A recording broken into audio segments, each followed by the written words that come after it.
반갑습니다. 포인조이고요. 자, 이번에는 우리 키크론 K3에 대해서 제가 이제 한 달 정도 써보고 한번 좀 후기를 좀 말씀을 드려보려고 해요. 일단 이거를 쓰면서 이제 어떤 느낌을 받았는지 좀 간략하게부터 말씀을 드려보면, 일단 아주 무난하고 아주 좋은 키보드라고 저는 한마디로 말씀을 드릴 수 있다고 생각해요. 이제 그 이유를 조금 자세하게 한번 말씀을 드려보겠습니다. 일단 첫 번째로 디자인부터 좀 말씀을 드려봐야 할 것 같습니다. 요즘 그 키보드들이 참 디자인에 신경을 많이 쓰는 편입니다. 옛날에 뭐 한 10년 뭐 그쯤 전만 해도 키보드의 디자인은 그렇게까지 막 중요한 요소는 아니었죠. 그냥 타이핑만 잘 되면 된다. 뭐 기계식 키보드는 뭐 그 당시엔 존재하지도 않았죠. 거의 뭐 그 존재하긴 했었으나 이렇게 좀 대중화가 되진 않았었죠. 근데 최근 들어가지고 이렇게 게이밍용이나 그런 쪽으로 이제 저렴하게 기계식 키보드가 많이 나오면서 일종의 좀 뭐랄까요, 좀 디자인에 어떤 신경을 좀 많이 쓰는 이제 그런 분위기가 좀 됐습니다. 그래서 디자인도 아주 큰 요소 중에 하나인데, 이제 키보드 보는 데 있어서 요거는 제 입장에선 상당히 만족이 되는 그런 키보드라고 생각을 해요. 이렇게 보시면 ESC 키에 이렇게 빨간색으로, 빨간색이 아니라 주황색으로 이렇게 포인트가 있는 게 보이시죠?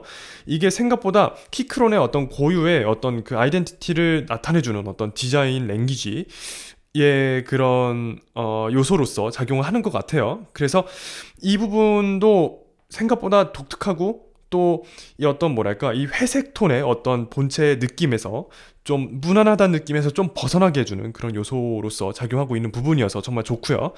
그리고 이 회색 키캡도 색상이 생각보다 괜찮다. 이게 잘못하다 보면은 이게 조금 칙칙하게 보일 수도 있겠다, 그렇게 생각이 들 수도 있는데, 이번에는 그래도 다행스럽게도 칙칙하다는 느낌보다는 그래도 조금 세련된 쪽으로 그렇게 잘 승화를 시킨 것 같습니다. 요거는 그리고 RG 모델이기 때문에 이 쿼티자판 쪽 있죠, 이 숫자 패드랑 이 알파벳 입력 쪽, 이쪽은 조금 어둡죠. 그런데 이제 화이트 LED 모델을 사시면, 이제 제가 키크론 K8 그 모델로 예시를 들어 드리면요, 요 정도 느낌의 좀 차이가 있습니다.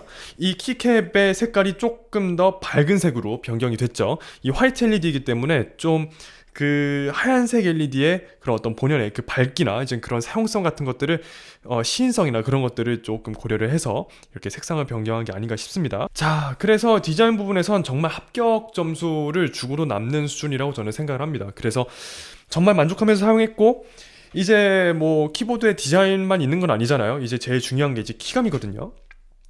키감은 제가 처음 말씀드렸던 것처럼 이게 쫀득쫀득한 편에 속한다고 생각을 해요. 그래서 키감이 좀 안정적으로 이제 그 일반적인 그 게이트론 축이나 체리축이나 그런 것처럼 좀 일정한 키압으로 눌린다라는 느낌보다는 이게 조금 눌리면서 조금 뭐랄까요, 이 느낌이 조금씩 키압이 좀 세지는 느낌?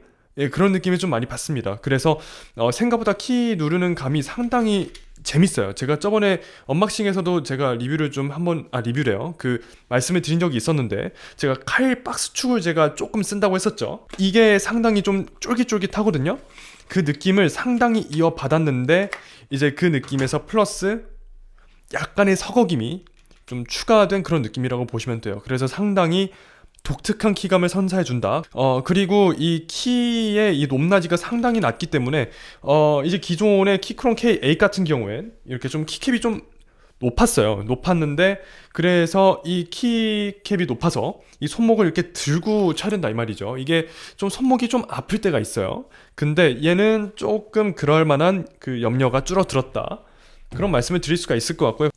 그래서 키감은 글쎄요, 쓰는 사람마다 좀 오타가 있을 수 있겠어요. 이게 쫀득하기 때문에 이게 눌릴 때 어떤 뭐랄까, 이 오타가 조금 잘 날 수 있는 그런 그 키감이라고 보시면 되거든요. 그래서 호불호가 좀 있겠지만 저는 만족하면서 썼습니다. 그래서 키감은 이 정도로 하고 지나가면 되겠습니다. 자, 그 다음에 이제 기능 부분을 좀 살펴보겠습니다. 기능 뭐 키보드에 그렇게 별로 없잖아요, 그죠? 일단은 여기 위에 보시면 제가 좀 확대해서 보여드릴게요. 자, 이렇게 보시면 지금 초점이 잡히는지 모르겠습니다만, 이렇게 보시면 윈도우랑 안드로이드 모드가 있고요, 맥과 iOS 모드가 있습니다. 이게 큰 그 변화는 없고요. 이 커맨드 키와 이 옵션 키였나요? 그죠? 이 옵션 키가 서로 바뀌는 겁니다. 그 키 배열이 바뀌는 것 빼곤 그렇게 큰 차이는 없다고 보시면 되고요. 여기 보시면 이제 블루투스 오프 그리고 케이블 모드 세 가지가 있죠. 케이블은 이렇게 이쪽에다 놓고 쓰시면 USB 입력만 받는다 소리고요. 오프는 둘 다 안 받고 그냥 꺼진 상태로. 그리고 이 블루투스 모드로 가시면 블루투스로 페어링이 됩니다.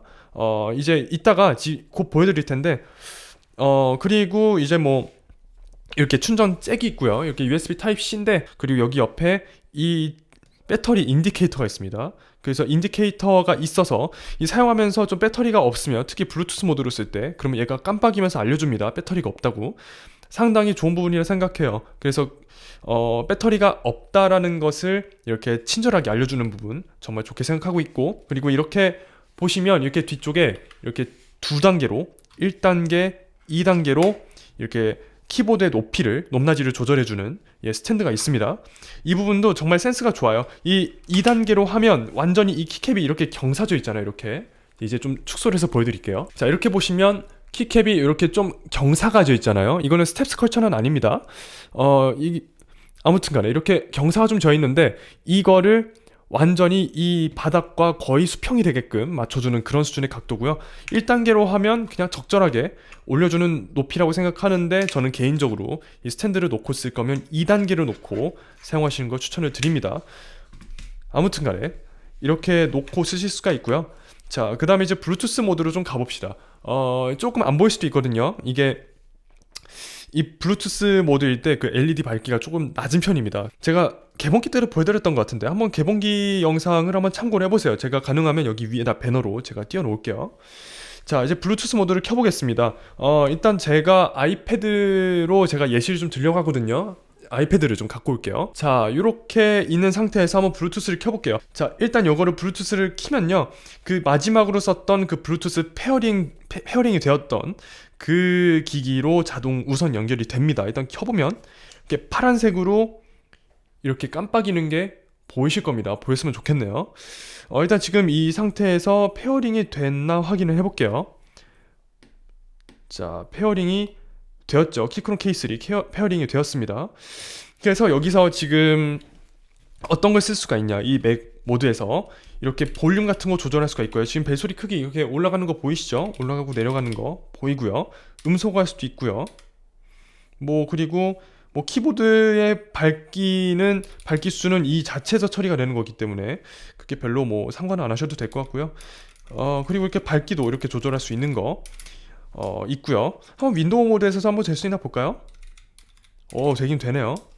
아무튼 간에 이렇게 쓸 수 있고, 뭐 이제 뭐 백라이트 모드 뭐 이건 모르겠고요. 자, 그래서 이 정도 모드가 있고, 기기를 어떻게 전환을 하느냐 하면 이 펑션 키를 누른 다음에 이 1번 또는 2번, 3번 키를 눌러주시면 됩니다. 예를 들어서 1번 기기로 전환하고 싶다 하시면 펑션 키 누르고 1번 하시면 이렇게 깜빡이는 게 보이죠. 1번 그 버튼이 보였으면 좋겠어요.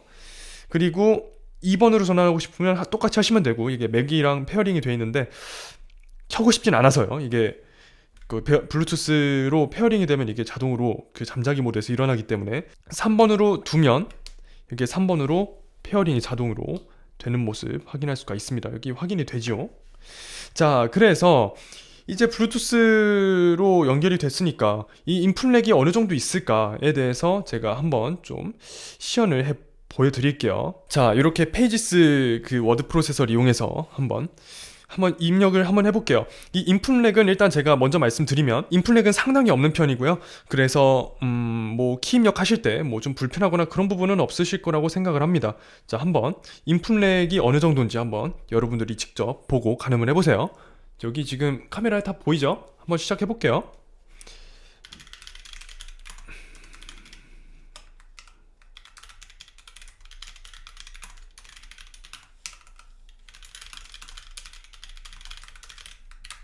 이런 수준의 그 지연 시간이 있습니다. 조금 있거든요. 조금 진짜 미묘하게 있는데 이거는 그렇게까지 잘 체감은 되지 않을 것 같은 그런 수준의 딜레이라고 보시면 됩니다. 이렇게까지 알고 계시면 되겠고요. 자, 그래서 키보드이기 때문에 별로 그렇게 뭐 크게 말씀드릴 건 없고요.